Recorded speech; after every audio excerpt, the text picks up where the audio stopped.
myself Shivani Joshi, and I'm going to discuss about Indian Evidence Act with you all. आज हम Indian evidence के provisions की बात करेंगे। इंडियन एविडेंस एक्ट से पहले भी मैंने बहुत सारे वीडियोस बनाए हैं जिनमें मैंने डिस्कस किया था प्रोबेशन ऑफेंडर एक्ट के बारे में, डीवी एक्ट के बारे में, स्पेसिफिक रिलीफ के प्रोविजंस के रिलेटेड एंड और इससे रिलेटेड शॉर्ट्स भी मैंने बहुत सारे प्रिपेयर किए थे, अपलोड भी किए थे। आई होप आप सबको पसंद आए होंगे और आपने देखा भी होगा और आपको समझ में भी आया होगा। चलिए आगे बढ़ते हैं। इंडियन एविडेंस के बारे में सबसे पहले मैं बताऊंगी कि ये एक्ट एक प्रोसीजरल लॉ है और इस एक्ट के अंदर नियर 167 सेक्शंस हैं एंड 11 चैप्टर्स हैं।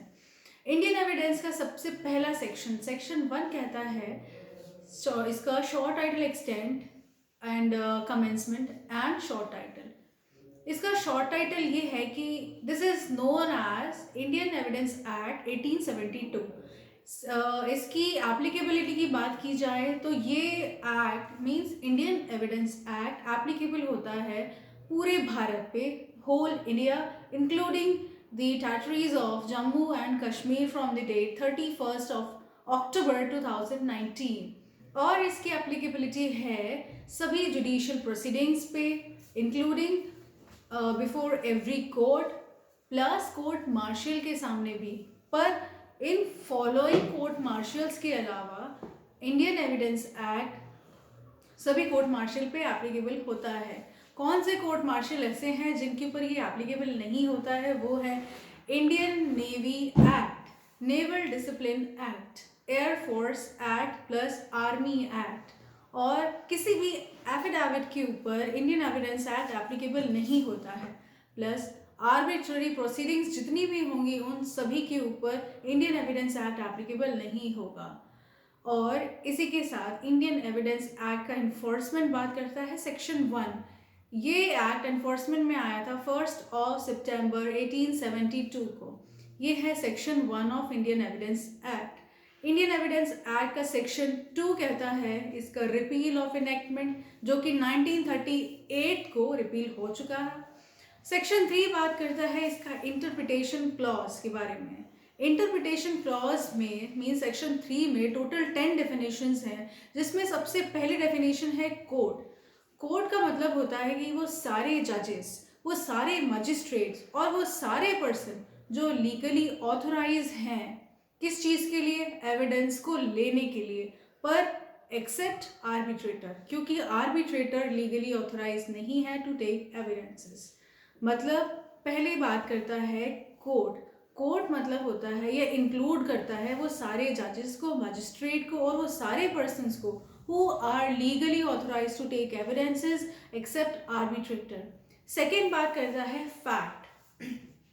फैक्ट एविडेंसेस में इम्पॉर्टेंस में एक इम्पॉर्टेंट पार्ट है। हालांकि सारे प्रोविजंस इम्पॉर्टेंट हैं एविडेंस एक्ट के, पर उसमें एक इम्पॉर्टेंट पार्ट फैक्ट भी है। फैक्ट 2 पार्ट में डिवाइड है। फैक्ट का मतलब होता है और ये इंक्लूड करता है क्या? सबसे पहली बात तो वो कि अगर कोई ऑब्जेक्ट है या कोई थिंग है, अगर वो कहीं पड़ी है तो वो ऑब्जेक्ट है, और उसकी स्टेट क्या है, मतलब उस ऑब्जेक्ट का पड़े रहने की पोजीशन क्या है, तो वो भी फैक्ट है। या फिर उस ऑब्जेक्ट का मतलब वो ऑब्जेक्ट है अगर, या कोई थिंग है तो वो किसी की तो होगी, तो ये भी फैक्ट है। सिर्फ इतना ही फैक्ट नहीं होता है, इसके अलावा भी अगर उन चीज़ों को या उस थिंग को हम परसीव कर सकते हैं अपने सेंसेस द्वारा, सेंसेस मतलब कान से या आँख से या नोज़ के थ्रू अगर हम उसे परसीव कर पाते हैं, मतलब फील कर सकते हैं, तो वो फैक्ट है। सेकेंड इसका पार्ट कहता है कोई भी मेंटल कंडीशन, मतलब फॉर एग्जाम्पल ए और बी है, ए के दिमाग में क्या चल रहा है, उसकी जो भी मेंटल कंडीशन है कि वो किसी का मर्डर करना चाहता है या कहीं चोरी करना चाहता है या कहीं पे डकैती डालना चाहता है, कोई भी उसकी अगर मेंटल कंडीशन है किसी भी चीज़ को लेके, अगर ए के दिमाग में कोई बात चल रही है और अगर बी उसके बारे में कॉन्शियस है या जान सकता है कि उसके दिमाग में क्या चल रहा है, वो क्या करना चाहता है, तो ये फैक्ट है। आई रिपीट, फैक्ट मतलब होता है कि अगर कोई चीज़ कहीं पड़ी है या फिर वो चीज़ किसकी है या उसकी पोजीशन क्या है उस चीज़ की, अगर हम इन थिंग्स के बारे में परसीव कर सकते हैं या उनको फील कर सकते हैं अपने सेंसेस के थ्रू, तो ये फैक्ट है। और अगर कोई पर्सन किसी दूसरे पर्सन की मेंटल कंडीशन के बारे में कॉन्शियस है, जान सकता है, तो ये फैक्ट है। फॉर एग्जाम्पल, अगर मैंने कुछ कहा तो ये फैक्ट है, या मैंने कुछ देखा तो फैक्ट है। And if I heard something is a fact, if I I'm having any opinion तो is fact, I am having any bad intention, this is also a fact। अगर गुड इंटेंशन है तो वो फैक्ट है। मेरे कोई भी सर्टेन वर्ड्स हैं या कोई मेरा सजेशन है या ओपिनियन है, ये सब फैक्ट की कैटेगरी में काउंट होते हैं। चलिए फटाफट से एक रिकैप लेते हैं सेक्शंस का। सेक्शन 1 बात करता है short title extent and it's commencement. ये एक्ट शॉर्ट टाइटल इसका है कि इंडियन एविडेंस एक्ट 1872। सेकेंड, इसकी एप्लीकेबिलिटी की बात करता है, और इसका एप्लीकेबिलिटी होता ही है होल इंडिया पे including Jammu and Kashmir, plus ये एक्ट सभी जुडिशियल प्रोसीडिंग्स पे एप्लीकेबल होता है। इसके अलावा कोर्ट मार्शल पे, बट फॉलोइंग कोर्ट मार्शल्स है जिन पे एप्लीकेबल नहीं होता है, वो है Indian navy act, naval discipline act, air force act and army act. इसके अलावा एफिडेविट के ऊपर एप्लीकेबल नहीं होता है, और आर्बिट्रेरी प्रोसीडिंग्स के ऊपर ये एप्लीकेबल नहीं होता है। थर्ड, इसकी बात करता है इसके एनफोर्समेंट के बारे में। इंडियन एविडेंस एक्ट 1 सितंबर 1872 को एनफोर्समेंट में आया था। सेक्शन 2 रिपील है, 1938 में रिपील हो चुका है। सेक्शन 3 बात करता है इसका interpretation clause means definition. Section 3 में टोटल 10 डेफिनेशंस हैं। उसमें सबसे पहली है कोड। कोड है और इसका मतलब ये है और इंक्लूड करता है सभी जजेस को, सभी मजिस्ट्रेट्स को, प्लस कोई भी ऐसे पर्सन जो लीगली ऑथोराइज है एविडेंसेस के लिए, जो एविडेंस ले सकते हैं, ग्रहण कर सकते हैं, एक्सेप्ट आर्बिट्रेटर। सेकेंड बात करता है फैक्ट के बारे में। फैक्ट 2 पार्ट में डिवाइडेड है।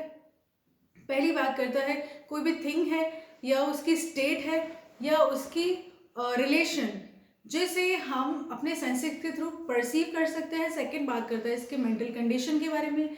मेंटल कंडीशन, जो कोई पर्सन उस मेंटल कंडीशन को लेके कॉन्शियस है, मतलब उसको जान सकता है कि उसके दिमाग में क्या चल रहा है, तो दिस इज फैक्ट। मैंने कुछ कहा, कुछ सुना, कुछ देखा, या मेरे कोई बैड इंटेंशन, गुड इंटेंशन, ये सभी फैक्ट की कैटेगरी में आते हैं।